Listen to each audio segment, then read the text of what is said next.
And fear comes because of the lack of knowledge. Okay, so, and that's why I have a show, because I came to a country that they love dogs, but they didn't know dogs. Right. So my goal for the world is to make a knowledgeable dog. For nearly a decade, Cesar Millan was one of the most watched men on American television. He walked into homes where chaos ruled, where families had given up on their dogs and, in some cases, on each other. He spoke quietly, moved deliberately, and somehow restored order in places where everyone else had failed. Millions of viewers tuned in each week to witness something that felt less like a television program and more like a genuine miracle unfolding in someone's living room. Then, without much warning, it was over. The Dog Whisperer ended its run on National Geographic in 2012 after 9 seasons and more than 160 episodes. The official announcement was polite, measured, and offered almost no explanation. Cesar thanked the network. The network thanked Cesar. Everyone said kind words and moved on. But in Hollywood, tidy goodbyes rarely tell the full story.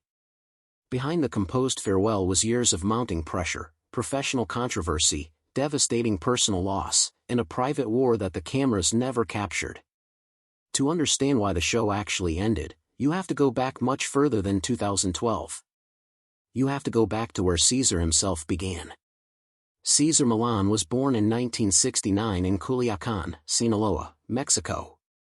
He grew up working on his grandfather's farm in a small rural community, and from an early age, his relationship with animals set him apart from everyone around him.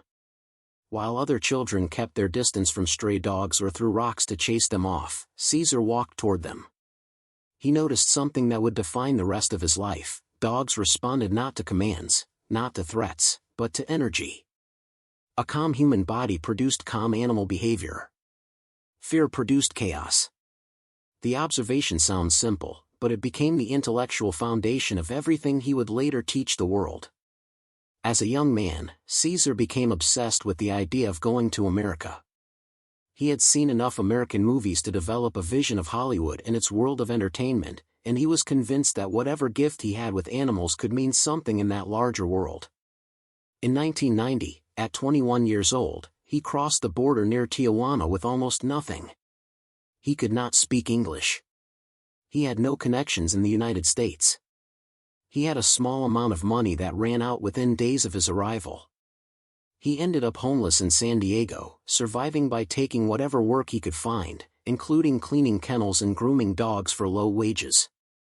He slept on concrete floors. He ate whatever he could find. The conditions were brutal, but the work kept him close to animals, and that proximity kept him focused. Within a few years, Cesar had made his way to Los Angeles and was building a reputation in the city's dog training underground. He would walk through East Los Angeles with packs of dogs, including pit bulls and Rottweilers, and people would stop and stare because of how completely calm every animal remained beside him. No leashes required. No raised voice. No physical struggle. Word spread through the city's wealthier neighborhoods, and eventually it reached someone who would change the course of his life entirely. Jada Pinkett Smith encountered Cesar through mutual connections in Los Angeles's entertainment community. She watched him work with a difficult dog and immediately recognized something beyond ordinary skill. What she saw was not simply a talented trainer. She saw someone whose natural presence and method could resonate with a mass audience, someone with genuine charisma and an unusual ability to make complex animal psychology look effortless and accessible. She believed he had what it took to reach people on television. But she also saw the single greatest obstacle standing in his way: his English. Cesar's communication in those early years was limited, and in Hollywood, where every producer, network executive, and sponsor relationship depends on precise, confident articulation, that limitation was a serious problem. According to Cesar himself, Jada spoke to him plainly about this. She told him that if he genuinely wanted a career in American media, he needed to learn the language properly. Not adequately. Properly. She backed that advice with action. Jade arranged and paid for professional English tutoring for Cesar. He threw himself into learning with the same discipline he had applied to every other challenge in his life. He avoided Spanish-speaking environments deliberately, forcing himself to think and communicate exclusively in English. He studied constantly. He pushed himself far beyond what felt comfortable. The results were transformative. Within a relatively short period, Cesar had developed the confident, accessible communication style that would eventually make him one of the most recognizable television personalities in the world. That shift opened the door to television, and television opened the door to everything else. Dog Whisperer with Cesar Millan premiered on the National Geographic Channel in September 2004. The concept was deceptively simple. Each episode followed Cesar as he visited a family dealing with a dog whose behavior had become unmanageable. The dog might be dangerously aggressive, pathologically anxious, completely destructive, or some combination of all three. Cesar would arrive, assess the situation, and work with both the dog and the family to restore balance. The resolution usually came quickly, and that speed was part of what made the show so compelling to watch. National Geographic did not initially treat the program as a priority. The early episodes were modest in budget, short in runtime, and scheduled in afternoon time slots where audiences were thin. The network's promotional investment was minimal. By most conventional industry measures, the show should have faded quietly into obscurity within its first season. Instead, something unexpected happened. Regular viewers started talking about it. Not on social media, which was barely in its infancy in 2004, but in conversations at work, in neighborhoods, at dinner tables. People who had struggled with their own dogs for years were watching Cesar succeed in minutes and finding something almost religious in the experience. The show spread through word of mouth the way genuinely compelling content always does, organically and unstoppably. By the second season, National Geographic recognized what it had. Budgets increased. Episodes became longer. The show moved to prime time. Within 3 years, Dog Whisperer was drawing millions of viewers weekly and airing in countries around the world. Cesar became a cultural phenomenon. He wrote best-selling books. He launched his own training center in Los Angeles. He appeared on talk shows, news programs, and celebrity specials. His face was on magazine covers. Families across America named their training philosophies after his principles. He was not just a television host. He had become an authority, a brand, and for millions of devoted fans, something close to a guru. But not everyone was watching Dog Whisperer with admiration. Within the veterinary and animal behavior research community, Cesar's methods provoked an increasingly intense and organized opposition. The core of his philosophy, which he called dominance theory, held that dogs are pack animals hardwired to seek a hierarchical social order. In Cesar's framework, behavioral problems in dogs almost always reflected a failure of human leadership. The dog had stepped into a leadership vacuum created by an owner who did not project the calm, assertive energy required to hold the alpha position. The solution was for the human to reclaim that position through consistent, confident behavior. To correct specific problems, Cesar used physical techniques including what he called the alpha roll, in which a dog would be pinned on its back to force submission, and quick physical corrections to the neck area intended to interrupt unwanted behavior and redirect the dog's energy. On screen, these techniques produced dramatic and immediate results. A dog that had been lunging and snarling would suddenly go still. The transformation was visually striking, and for most viewers, it looked like undeniable evidence that the method worked. Academic animal behaviorists and veterinary scientists watched the same footage and drew very different conclusions. Beginning in the mid-2000s and accelerating through the following years, a growing body of peer-reviewed research challenged the foundational premise of dominance theory as applied to domestic dogs. Studies indicated that the wolf-pack hierarchy model from which the theory derived was itself based on outdated research conducted on captive, unrelated wolves, which behaved quite differently from wild wolf families.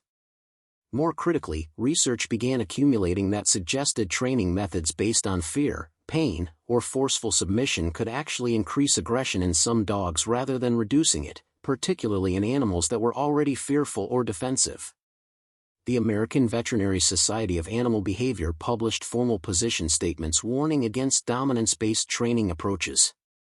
Certified applied animal behaviorists and academic researchers published opinion pieces in scientific journals directly criticizing the method Cesar was broadcasting to millions of people. Cesar was unapologetic. He consistently argued that the critics were theorists who had never stood in front of a genuinely dangerous dog in someone's home. He pointed to his results. He had hundreds of hours of footage showing aggressive, out-of-control animals becoming calm and manageable through his approach. He believed the laboratory could not fully capture what happened in the real world, and he had the results to prove it. His fans largely agreed with him, and ratings did not suffer. But the controversy was accumulating like sediment. Each critical report added another layer. Each academic statement generated another news cycle. The network. For years, the controversy around Dog Whisperer was professional and academic in nature. Critics were scientists and veterinarians publishing in journals and giving interviews. Unpleasant, certainly. Damaging to reputation, perhaps. But not catastrophic. That changed when the cameras captured something that moved the story from scientific debate directly into the territory of law enforcement. The incident occurred during Cesar 9/11, his follow-up series that aired on Nat Geo Wild beginning in 2014. In one episode, Cesar was working with a French bulldog named Simon, an animal with a documented history of aggression toward other animals. During a training exercise conducted on Cesar's California property, Simon was introduced to a group of pigs in an open pen. The exercise was intended to work on the dog's animal aggression in a controlled environment. It did not remain controlled. Simon broke free and attacked one of the pigs, biting the animal's ear while cameras continued to roll. Blood was visible on screen. Crew members intervened to separate the animals. The footage aired. The internet reacted immediately and explosively. Animal rights organizations condemned the incident in formal statements. Social media was saturated with outrage within hours. Petitions demanding the cancellation of the show circulated online and gathered hundreds of thousands of signatures in a matter of days. But what transformed the moment from a public relations crisis into something genuinely threatening was the involvement of authorities. California animal welfare officials responded to the incident by serving a search warrant at Cesar's ranch and opening a criminal investigation into possible animal cruelty. The image was devastating.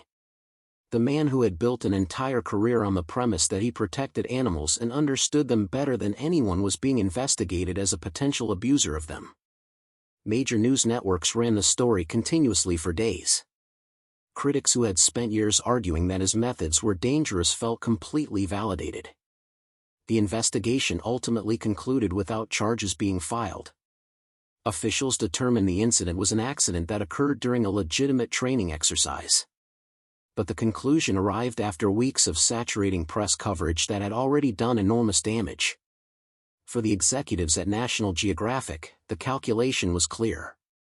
Every episode of a Cesar Millan television program had now become a potential liability. The network had built its global identity on scientific credibility and ethical responsibility. A show that was generating criminal investigations and triggering massive public protests was not compatible with that identity, regardless of how it performed in the ratings. What the public did not see during any of this was the complete disintegration of Cesar's personal life, which had been happening simultaneously and mostly in private. The external controversies were professional character. He was Cesar's partner in the most literal sense of the word. Whenever Cesar worked with a dangerous or deeply disturbed dog, he would often bring Daddy into the room, and the older pit bull's calm, confident energy would act as a kind of anchor for the agitated animal. Viewers loved Daddy. His presence was one of the most emotionally resonant elements of the entire series. Losing him hit Cesar profoundly. The grief had barely begun when his wife of 16 years filed for divorce. The marriage, which had produced 2 sons, had been under the strain of Cesar's relentless work schedule and the demands of his fame for years. When it ended, Cesar found himself not only mourning Daddy but facing the potential loss of daily contact with his children through a custody arrangement, living alone, and trying to maintain the composed, authoritative public persona of the world's greatest dog trainer while his private world fell completely apart. The contradiction was not lost on him. He spoke about it later with striking honesty. Here was a man whose entire professional identity was built on the idea that calm, stable leadership produced stable, calm outcomes, and he could not hold his own life together. He stopped sleeping properly. He lost significant weight.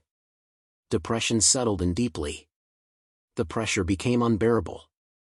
In 2010, he attempted to take his own life by overdosing on pills. A family member found him in time and he was taken to the hospital, where doctors were able to save him. This was the lowest point Cesar Millan had ever reached, including the years of homelessness and survival in his early days in America. He has spoken about this period publicly in the years since, and what is remarkable about the way he tells it is the clarity he maintains about how close he came to not surviving it. Recovery was not a smooth or linear process. It required professional help, rigorous attention to his physical health, and a fundamental reassessment of what he valued and how he was. By 2012, all of these pressures had converged. The professional controversy was ongoing and showing no signs of resolution. The legal exposure from the pig incident was not yet realized but was taking shape. Cesar himself was physically and emotionally exhausted from 2 years of personal crisis. Production costs had risen significantly over the show's 9-year run. And while the audience remained substantial, it was no longer growing the way it once had.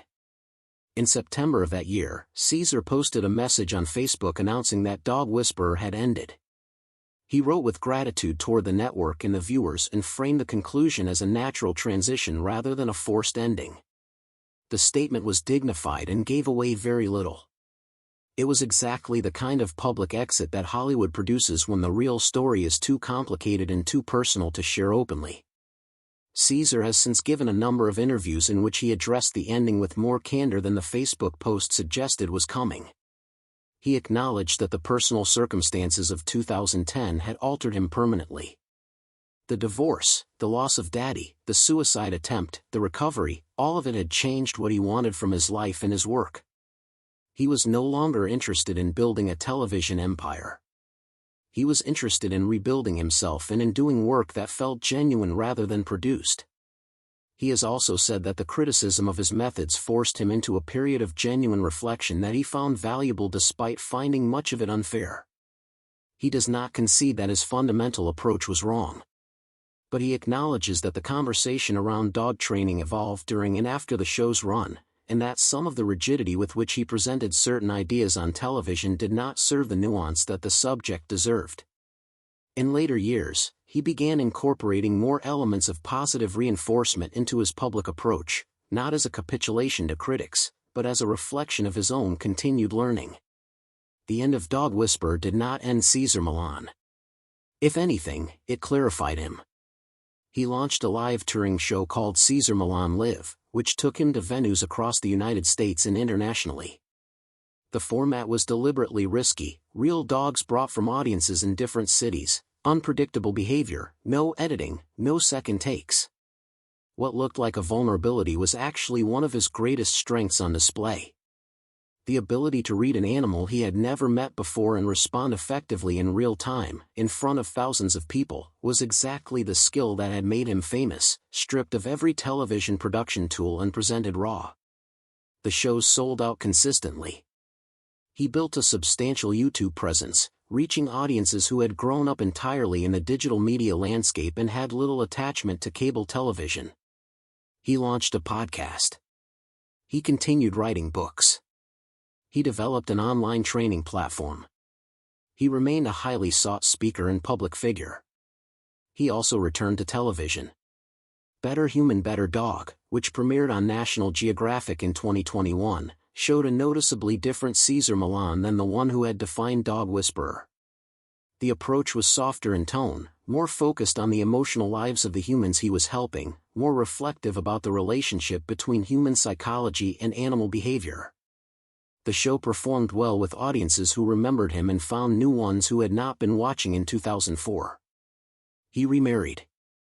he has spoken openly in recent years about his mental health journey and about the importance of men, particularly men in cultures that discourage emotional vulnerability, seeking help when they are struggling.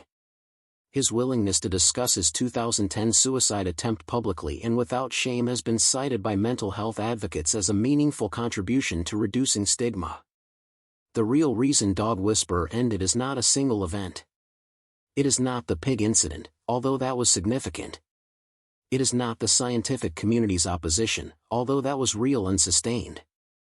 It is not the divorce or the death of Daddy or the mental health crisis, although all of those were devastating.